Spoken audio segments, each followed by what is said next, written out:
Council of Higher Secondary Education Manipur na lauba Higher Secondary Examination listing ani kun marigi Manipur pumbagi oina art stream da first position taraklaba Thokchom Sheityajit na oza ama oibagi asa amadi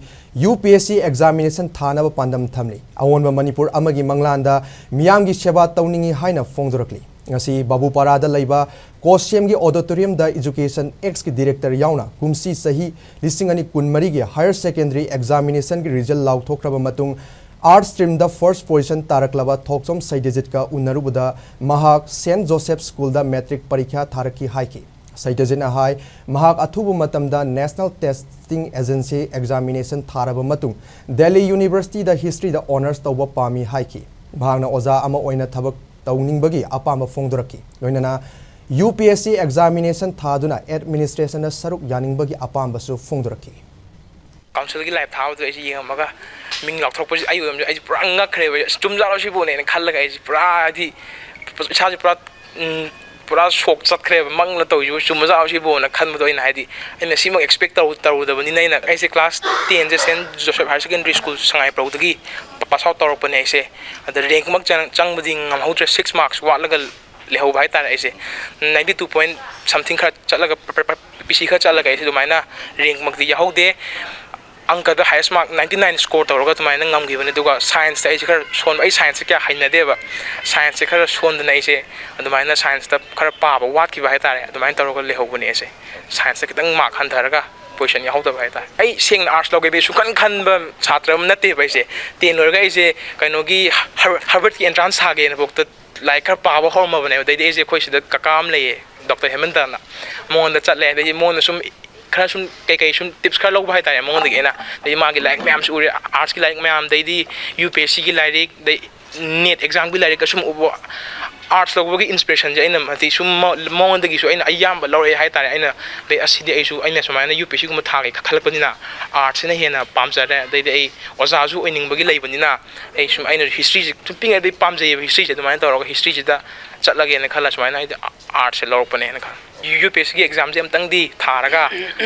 IS IPS kum je tang ngam godra haidi isan hodaning bam di phawri ba oza na jum ai gi pamja bo ore oigen khai duga UPSC ji ngam ga bi aina try to ge na khale ai oza mayam sina su ayam ba school ji khat pane ai hajaninge oza mayam si yaw draga di school si ga su ran to ngam moi leiba staff sing su mayam mo gi contribution yam chaw hai ta school si da kasi sumaina school si mai pa chaw mai pak pam ngam ba si oza mayam jing gi kat hokpa mo gi dedication sacrifice satra mayam si gi hotna ba khang kan musina orak pani haina thamjaninge Sheityajit ki apokpa Thokchom Nobosana mahaki masanupana Manipur pumbagi oina Manipur pumbagi oina examination asida first position tarakle tabada angakpa pawi haiki Sheityajit na makha tana honaning ba kaya mapa ama oina sapsaba thodang logani haina nungaiba fongdoki amoromda Sheityajit ki apokpi karam rinana fongdorokpagi matung ina Sheityajit piklingai degi hotnaba kanba angang ama oina horai mama mapa ama oina su angam bathakta mahaki larik laisugi matangda awatpa laihandanaba hotnari mahaki tungi punsida satkadaba lambida mama ama oina sawatkani haina SKTV news da fongdoraki maje mathau masakti yam khange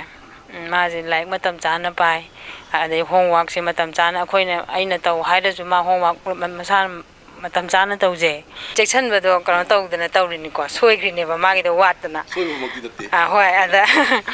adai maje khara mama mi kitang thakpane haba ado chawraga budi phare tam tam hujik yam phare ma hanaga hainawrode Siam nungai kapning maju phawe man phasta rakpaduda satra jingna mama mapan haiba in hanningi ai wakhanda ko adu mathau masak khanghaningi ai de han madadi smana ka di mana first track ni have khallu deba ko adu result je tawa matam de khoi kok to UP ma tha bi tab de ko somi tha ba phaw bi tab de ching ha ga ne ko le magi thajaba du di